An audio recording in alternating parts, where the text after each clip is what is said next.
This is Where We Live from Connecticut Public Radio. I'm Catherine Shin. When students at Simsbury High School discovered that there was little to no data on Asian American students in Connecticut, they launched a new project to change that. These students are working to collect oral histories from Asian American voices across Connecticut in the oral history project called Make Us Count. Today, we hear from students and teachers behind the project and a few voices featured. And later, we'll get an update on the Asian American and Pacific Islander Studies curriculum in the state. This was the first year where AAPI studies became part of the required curriculum in Connecticut public schools.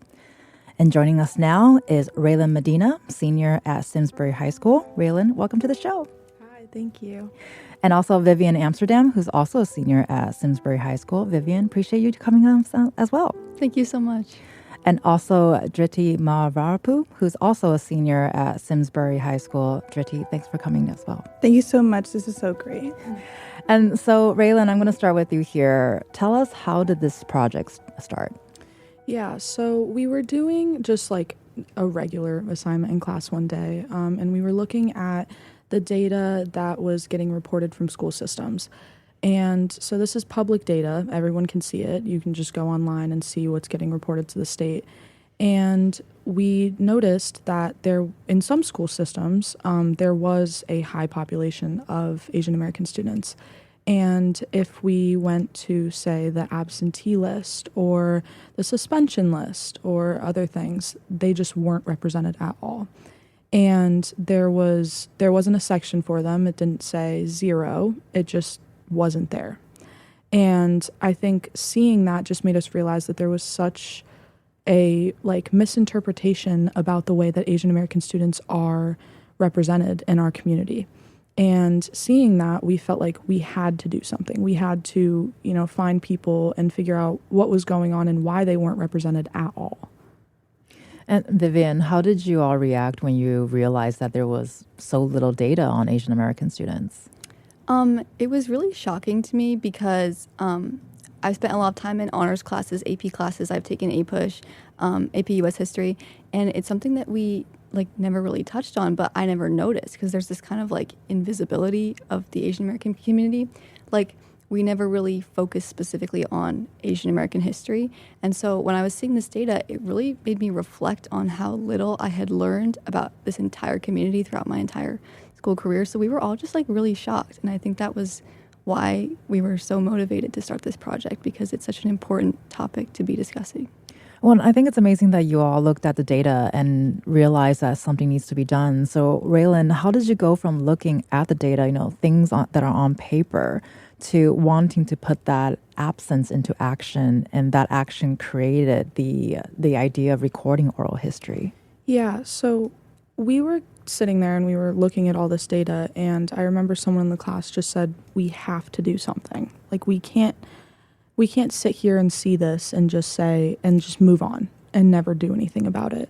And even if it doesn't have a crazy big impact, and even if it doesn't, change immediately, that's not what we're looking for. We're looking for people to see what we've done and see the representation that we're trying to get for these students and, turn it into something that could change the way that people are represented in our community. And I think seeing all of this, we decided that we just had to move forwards with it, and we had to discover new things and learn stories from people that could change the way that people view the Asian American community. And Dhriti, how did you find people to interview? Share with us the type of experiences that you're hoping to capture with this. Absolutely. It was mostly guidance from our teacher, Miss Henry. She has so many connections with so many different people. I got to go to this amazing celebration run by AAPI, the Lunar New Year event, and I got to talk to just so many different people. There were just politicians, students there. It was just a whole group of just so many diverse stories that I could really understand, and I could get just so many perspectives on. And it was just so great to add them to our documentary because we're trying to showcase different stories. So it's just so important to showcase their different experiences, and we can only do that by talking to these different people. And we will be speaking with Miss Michelle Henry, who's a high school or Simsbury High School teacher later on the show. And you mentioned APAC, which is the Asian Pacific American Coalition of Connecticut. And so, Raylan, what type of questions did you ask? Was there a specific experience or a specific sort of vibe that you're hoping to capture with this? Yeah, so I think it depended on, who we were interviewing. We had a list of questions and kind of altered them as we went.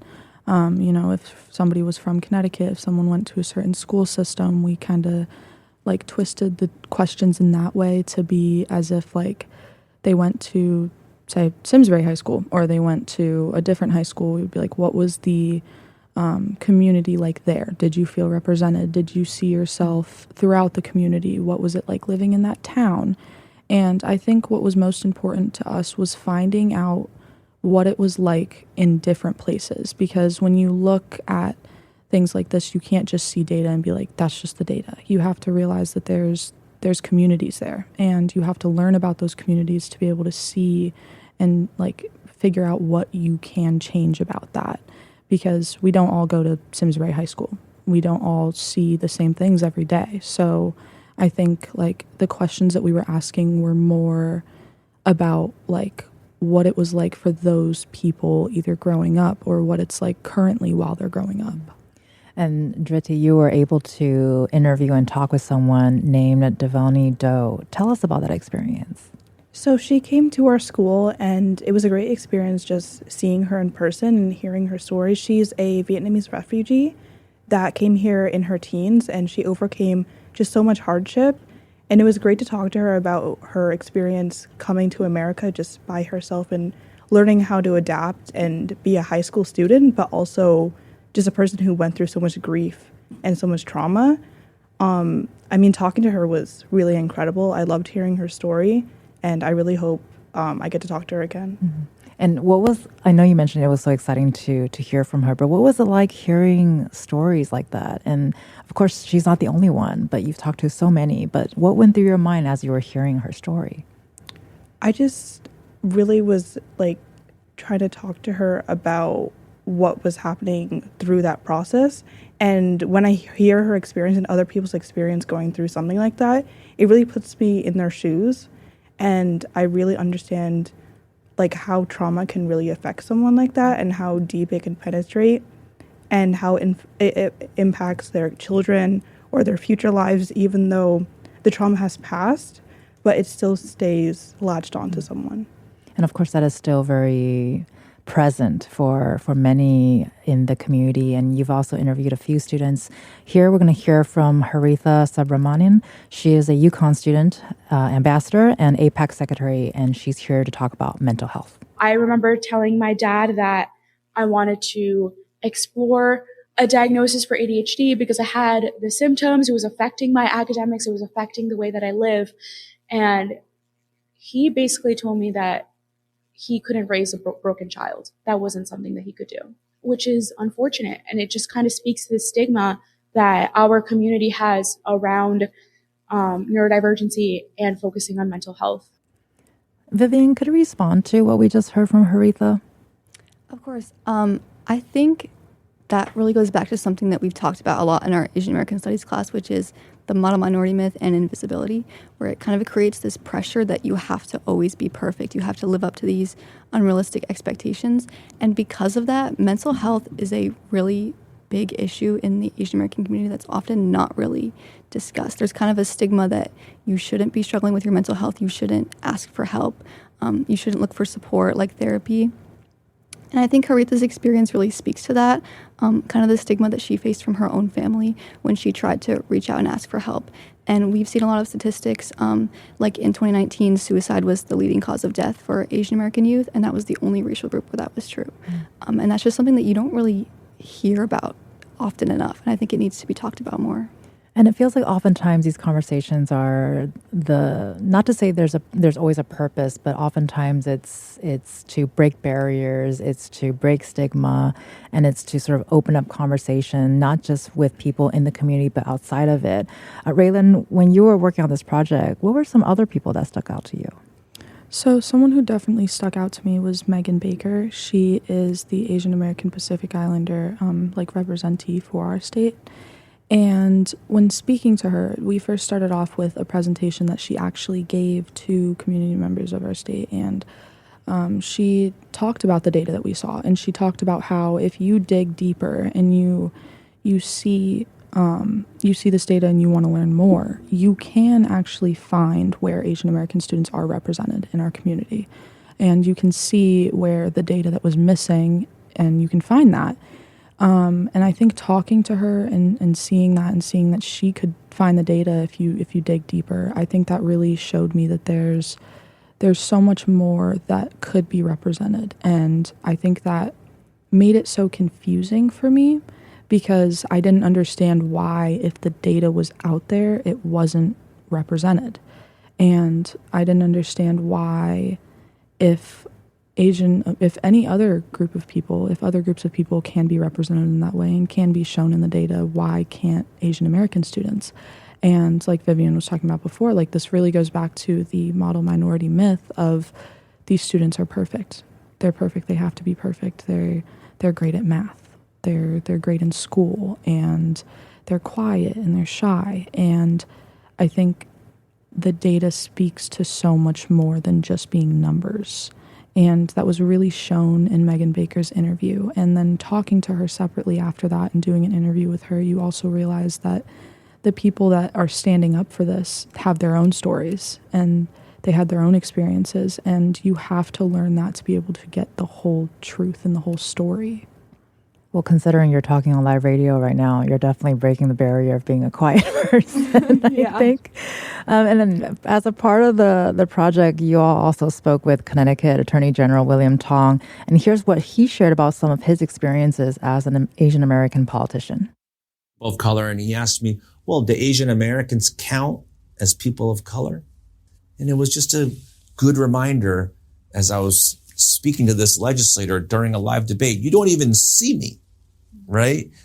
Meaning you may see a person standing here, but you don't see how hard it was for my family to immigrate here. You don't know anything about our experience. You know nothing about our culture and what we bring and contribute to our community here. That's what I mean, that in many cases being an Asian American means being invisible. So the word invisible has been mentioned a couple times now. Driti, I'm curious to hear from your perspective, what went through your mind when you heard Attorney General Tong sharing his experience of feeling invisible? Mm-hmm. So it was actually Vivian and I interviewing him, and just hearing his experience about the invisibility really prompted our part in the documentary. The first part is called The Cost of Invisibility, which is the beginning opening, where it really showcases the importance of not being invisible and being able to be seen, which is why the Make Us Count campaign is so important. And just hearing an attorney general talk about his experience, such a prominent figure, he felt invisible. It really opened my eyes to the fact that every Asian American and every person can feel invisible, no matter how important or high up they are.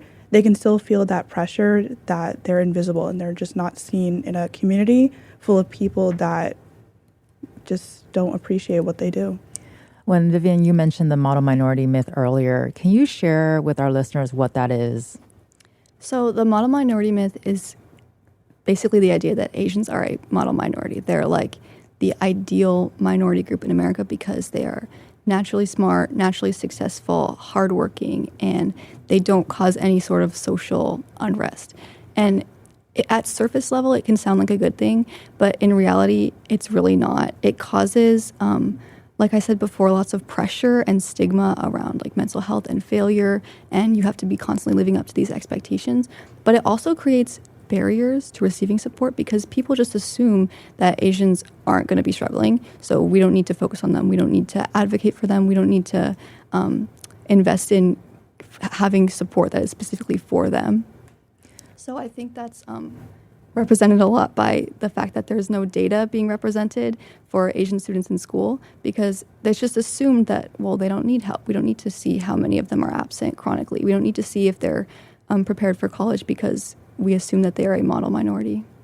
And Raylan, what are your thoughts about that assumption? Because I think it's something that was not talked about, I want to say 5-10 years ago, but it's certainly a lot more on the forefront of our minds today. Yeah, so when I hear the model minority myth, I think to my everyday life and what I see every day. And when I walk around school and I see any student, you wouldn't know what is going through their head, no matter who it is. You're not going to know. And you don't know what someone's going through, and you don't know what someone's family is going through. And I think hearing about the model minority myth, it hurts so many students, because when you have that pressure placed on you, it feels like Vivian was saying, like you can't reach out for help and you can't talk to anyone about it. And how do you get a support system and someone, even just one friend to talk to about how you feel, if even they look at you and they're like, well, you have perfect grades and you're doing perfect in life, so you're fine. But that's not always the case. And when students are struggling like that, when anyone is struggling like that, it can really put a toll on your mental health, because when you're growing up, you have to have someone to talk to. You have to have at least one good friend to be able to go to and tell how you're feeling. And if you're going through something, you need to be able to talk to someone. And when kids can't do that, they feel like they don't have anything. And as a part of this project, you've also spoke with Jason Chang, who's a UConn professor and head of the Social and Political Inquiry. We'll be hearing from him later as well. And here's Jason. That idea of being racially excluded has persisted as a stereotype. What that means in practice, when it exists as a stereotype, is that Asian Americans can be dismissed because they are not real Americans, according to some. And Raylan, kind of building on what you just shared earlier, the Asian American experience is not a monolith. So can you tell us about collecting the variety of experiences to showcase that, and the fact that you have to do that to show it? Yeah, so when we collected all of this, you realize that, like I've talked about before, humans aren't just statistics, and they're not just numbers. And when you get all these live interviews and these people that tell you their story and getting the opportunity to share it with a community, it can really make an impact, because these people have never heard these stories, just like I had never heard the stories. And I feel like when people hear the stories that they've never heard before, if it just touches like one student's heart and they hear it and they're like, I can resonate with that, and that I can see myself in that person, then it can change them. Jyoti, I'm curious to hear your thoughts too in terms of this idea that Asian Americans are not it's not a monolith, but we tend to get boxed into that idea. Yeah, so it's kind of combined with what Vivian was saying about the model minority myth and how people think we're just one story, one experience. But since we've interviewed so many people, we got to talk to Devani Doe, Haritha Subramanian. They're just two different Asian Americans that had different experiences. One was a Vietnamese refugee, and one is a UConn student trying to figure out her mental health and her way through life. And these two experiences are really different, but they come from the same sad grief of just trying to be an Asian American in a world where it's hard to exist. And I want to ask all three of you this question of, after going through this project, it's not technically done yet, right? But was there something new that you all learned about yourself? Vivian, we'll start with you. I think I learned that I find a lot of joy and pride in making a real impact, because throughout my school career, you do small projects here and there, but nothing that's anywhere near on a scale as large as this. And I have just been so proud of the fact that we have interviewed so many people. We have a document that contains just hours and hours of footage of people sharing their stories. And it's the most satisfying thing I've ever been able to do, because it feels like you're really making an impact. You can see the results. You can see that maybe some good change can come from this, starting from something as small as just looking at PDFs of data on a random Tuesday in school. Someone has to look at the random data on a random Tuesday in school. So it's really important work. And Dhriti, what about yourself? Did you learn something new about your own story? Or do you find maybe because you were able to share your own story that perhaps there's some healing for you too? I think absolutely. I think being the only Asian American in the class in a group of 9 students really opened it up for me. I took the class just thinking it would be an easy way that I could fulfill my senior year English credit, but it was just so much more than that. I really grew this year, and I learned more about something I never would have really learned about. I got to talk to so many different kinds of people, and like what Vivian said, it's just this amazing culmination of stories that I'm going to share with people for the rest of my life. Really? I think that the most important thing that I've learned this year is to know your own history and to learn about yourself, because that can truly change who you are as a person. I feel like walking through life, some students have a tendency to forget or ignore their history or ignore their family's history. And knowing that history can really have an impact on not only you, but other people. Because when you know your own history and you're proud of your own history, you can share that with people and maybe connect with someone that you wouldn't have. And do you think this project, because of what you have to do, you have to reach out to people to talk about their very personal, very potentially vulnerable stories, do you think that process made you perhaps braver? Absolutely. Absolutely. It's scary. It kind of forces you to grow up a little bit because you're sitting face to face with someone, you're asking them very personal questions, and you want to make sure that they feel comfortable enough to share their story with you, and you want to be respectful of their time, and you want to really represent them in the best way that you can. And it requires a lot of stepping out of your comfort zone and reaching out to people. And I think that's such an important skill to have moving forward. And then, again, I had to go to after-school events like the Lunar New Year event where I got to just talk to people one-on-one. And that was a great experience because I wouldn't have someone by my side kind of pushing me through and trying to tell me what to say. I would be in charge of how I would approach people, how I would ask them questions. It would just be all on me. And it was a nice experience where I could see maybe something I could do in college as like a side project. And it was great as like an introduction into doing something like that. Last but not least. Yeah, I think doing this project made me mature as a person and made me more comfortable talking in general. If I look back at my freshman year, I was nervous to do presentations and I was nervous to stand up in front of a class. But, tomorrow I'm standing up in front of 400 people and guiding them through this amazing thing that we've created. And I'm honestly more excited than nervous, and that makes me really happy because doing all these interviews and being on a live radio, it's like I think I've just grown so much as a person to be able to talk about these things with such ease. Well, thank you all so much for sharing your stories today, and thanks for also reminding me that I was not doing any of this when I was in high school. So thank you so much for that. You've been listening to Raylan Medina, Vivian Amsterdam, and Dhriti Mararaprapu, who are all seniors at Simsbury High School. Thank you all so much for joining us today. Thank you so much. Thank you. So the 3 students you just heard from are working to collect oral histories from Asian American voices across Connecticut in an oral history project called Make Us Count. Coming up next, we hear from the educators behind this project. This is Where We Live. I'm Catherine Shen. Stay with us. 那仰望的人心底的孤独和叹息夜空中最亮的星能否记起曾与我同行消失在风里的身影我祈祷拥有一颗透明的心和会流泪的眼睛 This is Where We Live from Connecticut Public Radio. I'm Catherine Shen. Today, we've been talking about the students and teachers behind Make Us Count, an oral history and documentary project amplifying Asian American voices across Connecticut. You can check out the oral history and documentary project during its debut at a community-wide event happening tomorrow at Simsbury High School. The event will also feature best-selling author Celeste Ng.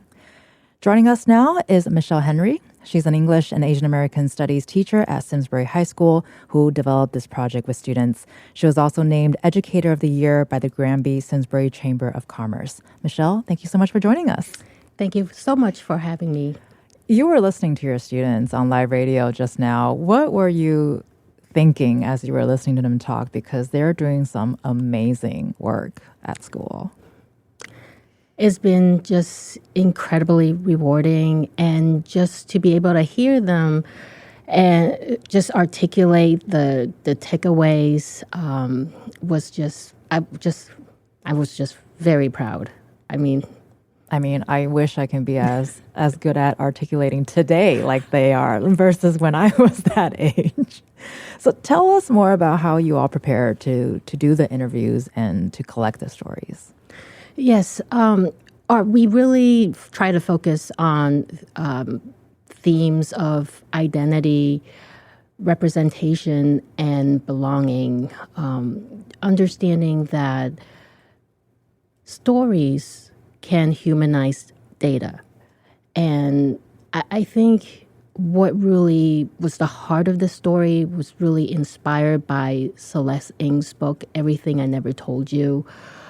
Even before the documentary, I had envisioned a podcast series to really put a spotlight on AAPI voices, because students never really hear that population. Even in literature, I mean, kids can graduate without really studied an Asian American character, or even if they have, it could be a tokenized representation, meaning that a character that could be another model minority. They never really get to study a character that's authentic and in-depth.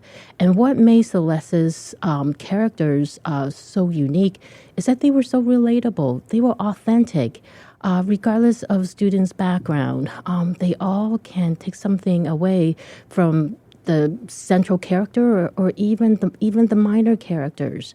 I mean, having the book open up with just a line saying Lydia is dead, but they don't know it yet. That is powerful, because the whole book is really a series of flashback where we find out months and weeks, days, and even seconds leading up to Lydia's death.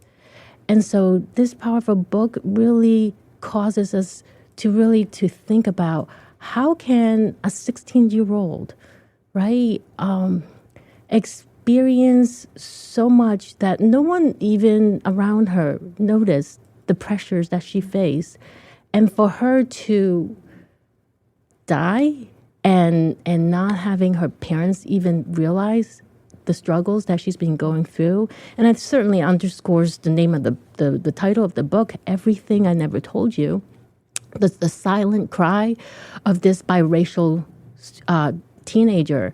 And I think what really strikes students is that they can really relate to that silent struggle. Growing up in a town like Simsbury, a suburban, high-performing town, students oftentimes feel like they have to put on this facade. Like, I'm happy, I have a smile on my face, things are going well. And for the Asian American students, they're expected to be in those AP and honors courses. What could go wrong, right? But yet, I think this book really highlights the hidden emotional issues that we really don't see on the outside. I remember in a recent book discussion, and just a quick shout out to the Simsbury Public Library, they've been really helping the audience to prepare for our Make Us Count event tomorrow. So they've held a couple of book discussions, one in person and one recently online. And one participant, one of our team participants talked about what it looked like, what it felt like being that model minority. She said, boys never talk to me. And I can feel that pain, right?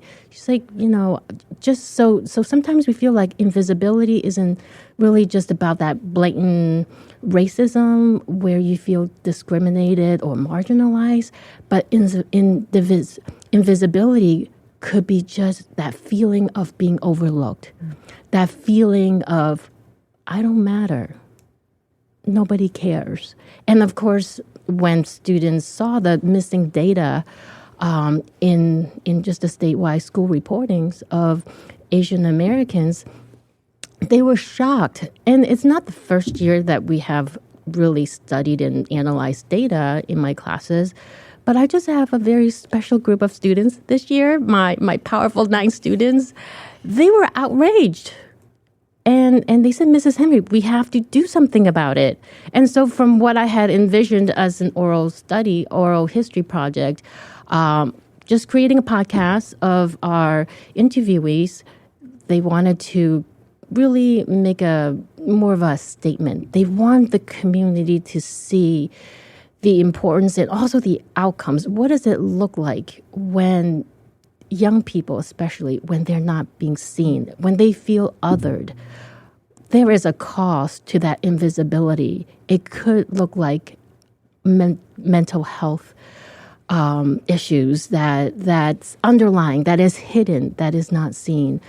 So, long story short, I think ultimately for kids to be able to see that there is some connections between belonging and mental well-being. Well, and the students had expressed in so many words that this is perhaps a life-changing experience for them to make the data human and for it to be visible. But how has that impacted you as the educator, the adult, the fellow Asian American in the room to watch this happen in real time? I think it's amazing. I think of how Dweety talked about how she being the token Asian student in the class. I think there's also this misconception that this Asian American Studies course is just for those Asian students. Absolutely not true. I think when we can use education as a way to break stigma, as a way to break stereotypes, we begin to build allyship. We begin to build empathy. And I think that's what I was hearing from students. They just didn't realize that underneath that perceived perception that there are all these layers. And what I mean by layers is when we talk to these different, when they talk to all the different interviewees, they realize that identity is more complex than what meets the eyes. Many of our interviewers weren't just struggling with their cultural identity, but some of them were struggling with refugee trauma, some were dealing with disabilities, and even bullying, right? So it's quite complex. They begin to see the intersectionality. If you are Black and female, I remember in one of our recent discussions, one student said, that's a burden. That is a true burden on me, right? So there are just multiple barriers that keep students from thriving. And just going back to our study of Celeste Ng's book, Everything I Never Told You, at the end of the story, it was tragic. Every time I read the part, seconds leading up to Lydia's death, I always end up bawling my eyes out. And even in discussions, I just couldn't help but feeling so emotional because I said, you know what? This book really inspires us to see those red flags. It really inspires us to listen. We need to listen and really hear the needs of our students. We need to create space, and that's what our documentary is about. It's supposed to embolden students to normalize problems, actually, to let them know that it's okay that you're not perfect. It's really okay to share about your needs to the right people, of course, and to find that space. In one of our focus group interviews, we did one focus group with the Students of Color Alliance, one student said, she's really glad for having an affinity group like Students of Color because it's a safe space where she can feel seen and where she can feel like she belongs. But it is a very difficult time right now in this polarizing climate, and I'm really hoping that this documentary, this program, will really inspire hope in our students because on the one hand, when people feel like you have to be a certain way to be accepted, to belong, or only some people are identified as Americans, or maybe because I'm not white, I'm not American enough.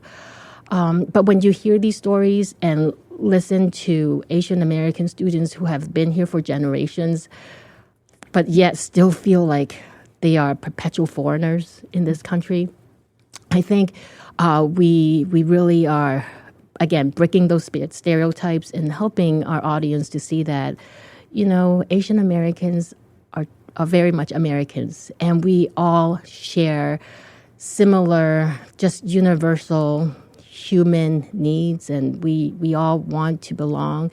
And so that commonality hopefully will really bring our communities together. And I think what makes this program really unique as well is that it's so community driven. I am so proud of our Farmington High School partners as well as our Granby Memorial High School partners. So just really am excited for our program tomorrow.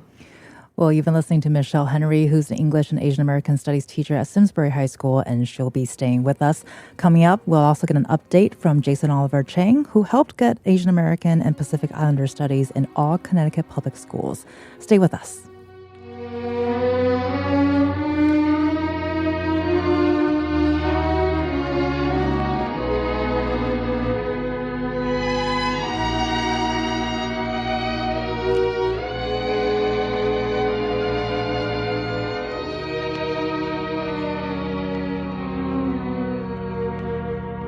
Sa buhay ko'y labis ang hirap at pasakit ng pusong umiibig man di wala ng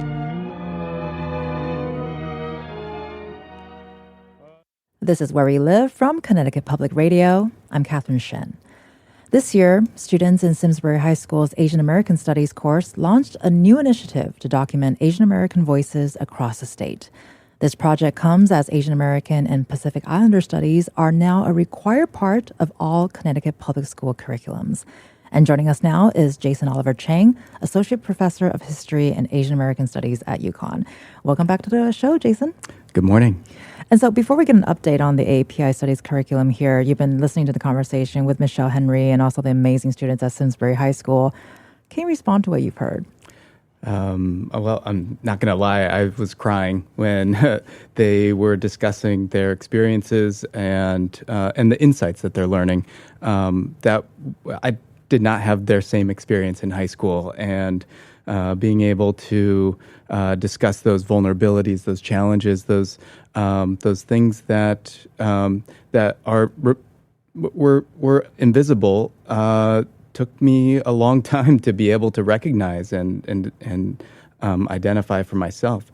Seeing that level of competency and familiarity and comfort with this, engaging with these very difficult and challenging experiences was just so uplifting, and very proud of those students. Amazing. I mean, it's really impressive the work that they're doing from the ground up, leading to this conversation. And do you hope that I know we're here to talk about the curriculum, but sort of tying into that, do you hope that it will inspire other students to not only learn about themselves, whatever community that they're a part of, but also communities beyond? Yeah, absolutely. The idea for the curriculum was to provide a kind of North Star to orient new kinds of questions, new new ways of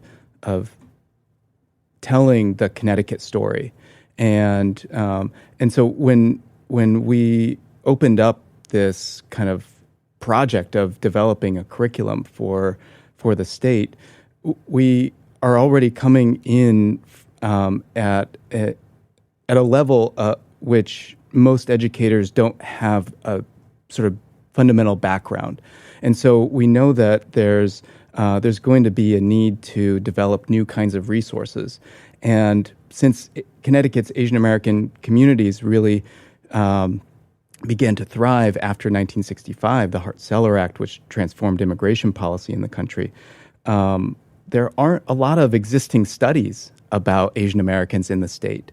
And so we knew that part of bringing the curriculum to schools was helping to bring research questions to schools.